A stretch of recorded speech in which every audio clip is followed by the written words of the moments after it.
Hello everyone, welcome back on Saran classes. So 7th class, last class में हमने science की class में discuss किया था चैप्टर नंबर 7 को। उम्मीद करती हूँ कि फुली चैप्टर आपको अच्छे से समझ आ गया होगा।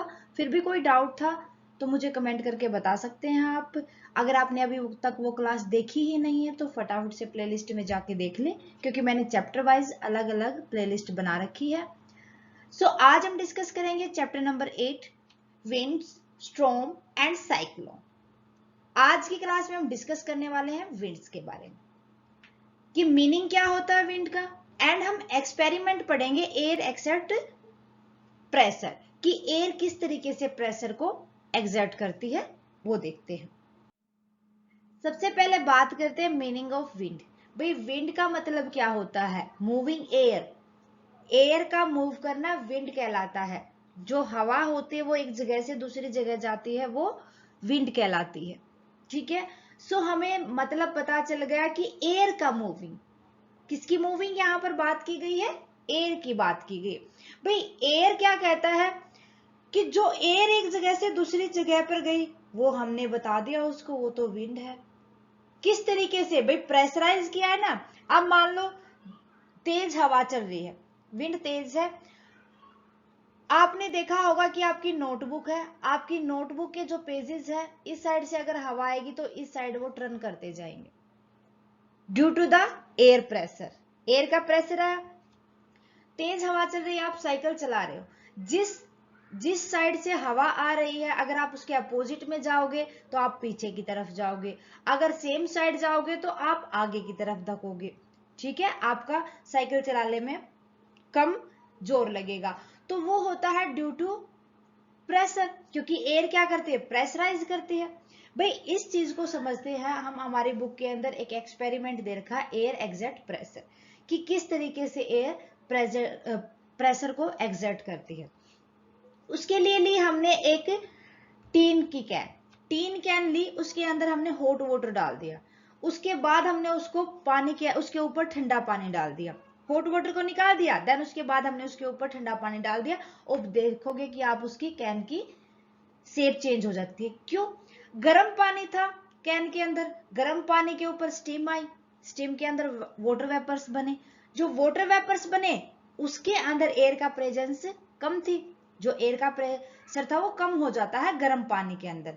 ठीक है, क्योंकि पानी हमने निकाल दिया, उसके वेपर ही बचे, उससे जो वाटर बना है स्टीम से, ठीक है, उसके अंदर अब एयर का प्रेशर बहुत ही कम होगा। ऊपर से हमने उसके ऊपर बाहर की साइड से जो पानी डाला था उसके अंदर एयर प्रेशर ज्यादा था, तो अब एक साइड पर प्रेशर कम था, एक साइड पर प्रेशर ज्यादा था, तो इस वजह से क्या हुआ कि जो टीन थी वो डिस्ट्रॉय हो गई। ठीक है, उसकी शेप चेंज हो गई, समथिंग लाइक दिस। ठीक है, पढ़ते हैं।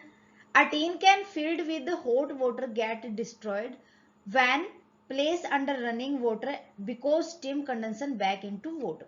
भाई टीन की कैन थी, वो गर्म पानी से फिल थी, वो डिस्ट्रॉय हो जाती है जब उसको रनिंग वाटर के अंदर या उसके ऊपर पानी डाल देते हैं तो। क्यों? क्योंकि अंदर जो उसके अंदर स्टीम बनी हुई थी वो पानी के अंदर कन्वर्ट हो जाती है। ठीक है, the pressure of air inside the can decrease than the pressure exerted by the air from outside the can।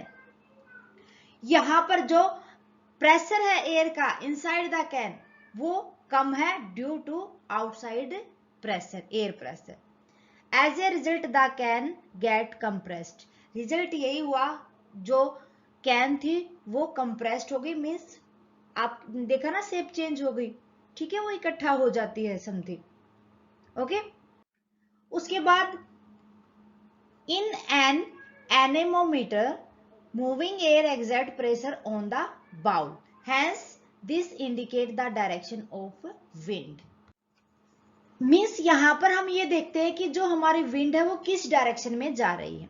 आपने देखा होगा कि विंड की डायरेक्शन देखने के लिए इस तरीके का कुछ ये बाउल से लगे होते हैं, ठीक है, उल्टी करके, और ये जिस तरीके के घूमेंगी, जहां से एयर का प्रेशर एक्सर्ट होगा बाउल के साइड पर, वो उसी तरफ घूमेंगे।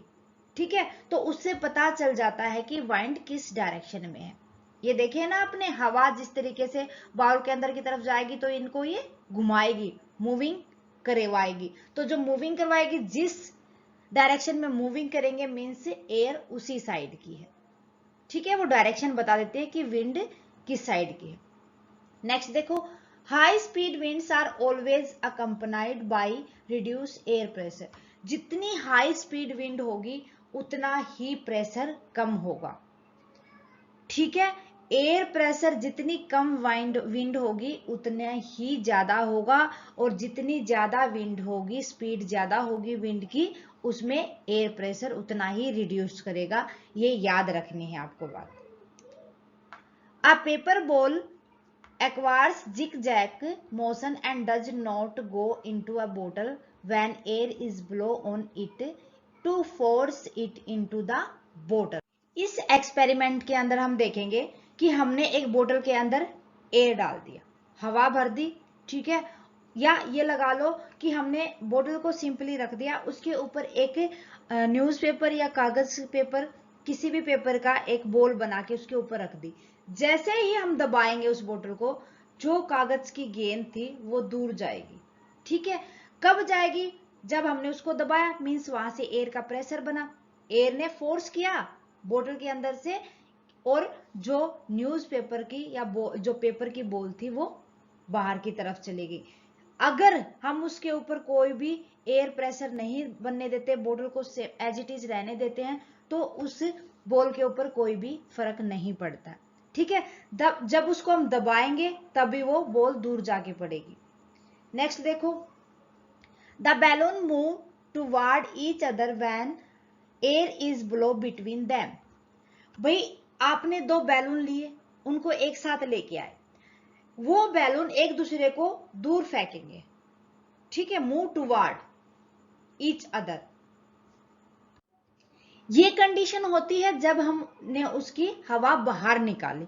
अगर हमने उसके अंदर एयर को डाल दिया, हवा भरी है बैलून के अंदर, और फिर हम उनको एक दूसरे के नजदीक लेके आते हैं, वो तो एक दूसरे को अट्रैक्ट करते हैं अपनी तरफ, मूव करवाते हैं एक दूसरे की तरफ।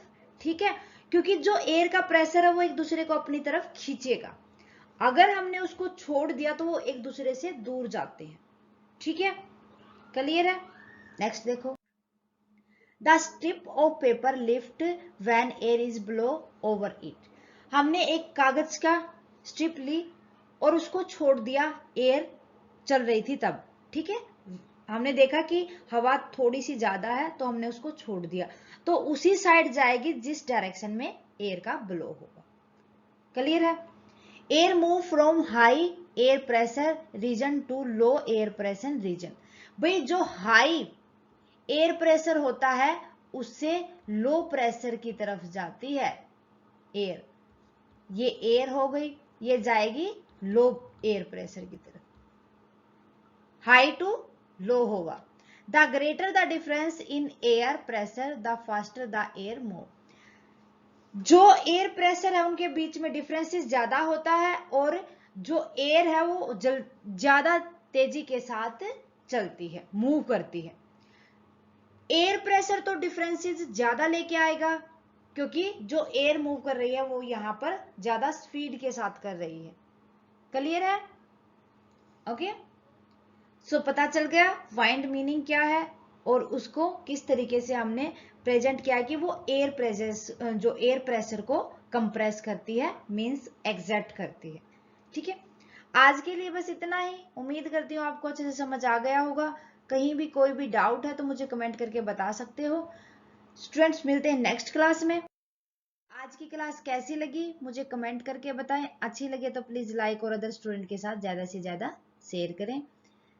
अगर आपने अभी तक साया सारन क्लासेस को सब्सक्राइब नहीं किया है तो फटाफट से सब्सक्राइब कर लें और बेल आइकन को दबा लें ताकि आने वाली क्लास की नोटिफिकेशन आपको मिल सके। Thank you very much student, bye bye and take care.